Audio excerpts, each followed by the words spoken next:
सिलीगुड़ी शहर शाम होते ही धुएं से ढक जा रहा है। इस धुएं के कारण शहर के लोगों को सांस लेने में परेशानी के साथ साथ आंखों में जलन की समस्या हो रही है।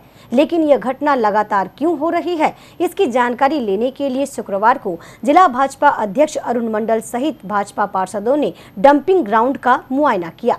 इस विषय को लेकर उन लोगों ने सिलीगुड़ी नगर निगम के वर्तमान बोर्ड को असफल करार दिया। मुआयना के बाद पत्रकारों से बातचीत करते हुए भाजपा अध्यक्ष अरुण मंडल ने बताया कि इस अनजान धुएं के कारण शहर के लोगों में सांस की तकलीफ बढ़ रही है। वहीं उन्होंने स्वच्छ भारत योजना के अंतर्गत दिए गए करोड़ों रुपए के बंदरबांट करने का भी आरोप लगाया है। आज के सिलीगुड़ी डंपिंग ग्राउंडे আপনারা দেখছেন কিভাবে ধোঁয়া উঠছে। এই ধোঁয়া সারা শিলিগুড়ির সমস্ত এলাকায় ছড়িয়ে পড়ছে। প্রত্যেক দিন মানুষের শ্বাসকষ্ট হচ্ছে, শ্বাস নিতে পারছে না। শ্বাসকষ্টজনিত রোগে মানুষ আক্রান্ত হচ্ছে।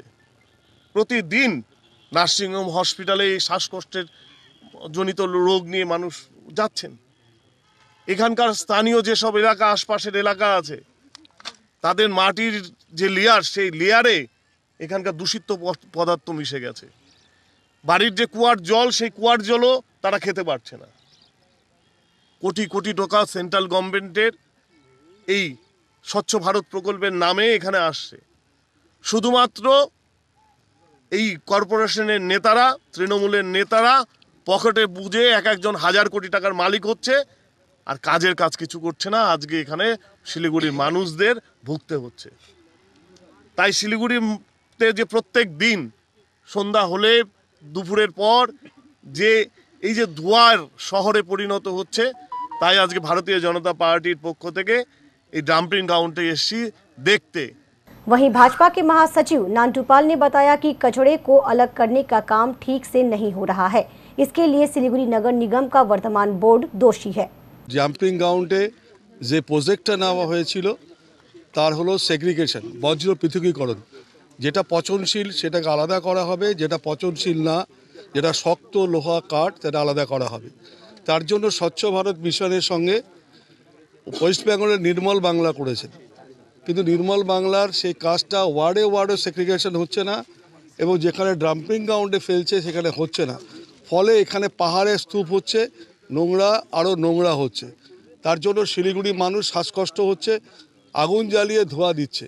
वहीं इस बारे में कचरा प्रबंधन विभाग के मेयर परिषद सदस्य मानिक दे ने बताया कि डंपिंग ग्राउंड से धुआं निकलने की बात सही है। केवल डंपिंग ग्राउंड ही नहीं, बल्कि हर साल इस समय फॉरेस्ट में सूखे पत्तों को जलाने के कारण धुआं निकलता है। इस समस्या का जल्द समाधान करने के लिए सिलीगुड़ी नगर निगम के मेयर प्रयास कर रहे हैं। আমরা বলছি সাধারণ মানুষের কষ্ট হচ্ছে, এটা ম্যাক্সিমামটাই এই সময়টা এই ঝরা পাতার থেকে আগুন লাগে। আমি বলছি না যে ডাম্পিং গ্রাউন্ডে ধোঁয়া বেরোচ্ছে না, আমি বলছি না, এটা কখনোই বেরোচ্ছে। এখানেও বেরোচ্ছে, মালদাতেও বেরোচ্ছে, কলকাতাও বেরোচ্ছে। তাহলে মালদায় চোখ জ্বালা করছে না, কলকাতায় চোখ জ্বালা করছে না, আমাদের এখানে চোখ জ্বালা করছে। আমরা বলছি আমাদের এই ফরেস্ট দিয়ে ঘেরা এই শিলিগুড়িটা, চারিদিকে এই সময় ছড়া পাতাতে ফরেস্টেরই একটা পলিসি আছে, তারা আগুন লাগায়।